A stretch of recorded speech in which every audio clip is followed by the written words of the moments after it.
I met Ascendance back in 2018? Yeah, 2018 when they came to my high school and I got dragged into the program. But like, turns out to be good. I think my perception at that time was very like, age gap with me isn't that big, but like they're already doing so many like amazing things. I wasn't really thinking like, oh, I also want to do this, but more like, wow, they're impressive, like, because they're already doing so much. I think at that time, our batches were a lot of like those creative people like me, Vinny.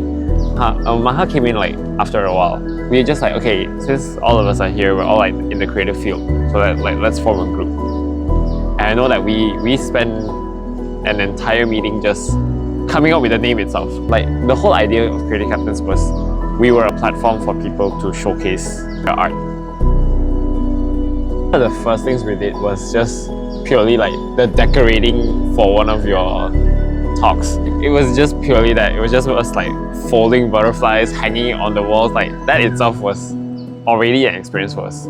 Yeah, it was like our first like assignment like as a group like that. And then after that, we opened the page, we started posting. We were like, okay, everyone, we have to like start looking around for artists that wants to share. We started coming up with more ideas like, okay, what can we do to expand more? And then I think that's where like World of Creativity came about. It was a mess in the beginning because we didn't know what we were doing, and then after that, we were running on deadline. We didn't have enough participants. Suddenly, we have to be looking for sponsors. We have to be like talking to people and all that. It was so wild. We weren't working just as Creative Captains alone, just like the three of us. We were collaborating with so many other people, and like everyone chipped in at a certain point. And that's what made the whole process like so much easier. And like, everyone was just willing to communicate. There wasn't like, oh, okay, this is not my job, so like, you do it. Like, I think everyone was just willing to step out of like their specialty to help out here and there.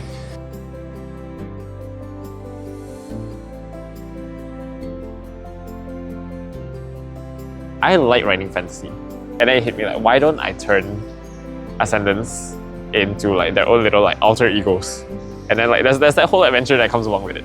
But when I came up with all that, I was like, what if they don't agree? But like, let's write a draft first anyways. So like, the draft came, and then when I showed it to you guys, surprisingly the reception was good. Like, you guys really enjoyed it. And I was like, oh, okay, this is weird, but it's working. So the whole fantasy book like took, I think, 2 months to finish. I think the book launch was super hazy for me because like halfway through, I started bawling my eyes out already. During the speech that I was giving and all that, I was talking about it. I suddenly started crying because I see faces like among the crowd, people who were supporting me, like my parents, you guys, two of my friends who came. I'm in a room full of people that actually supports, like wholeheartedly. I think it was just a surreal moment, like, this is happening. Like, I made one step closer to my goals. I think one of the biggest lessons that I learned from you guys is like, if you're gonna do something, like, you do it, but if you don't like it, you finish it, move on to the next one. Like, you keep moving until you find that one thing that you really love doing. And that's what I'm always telling to my students as well.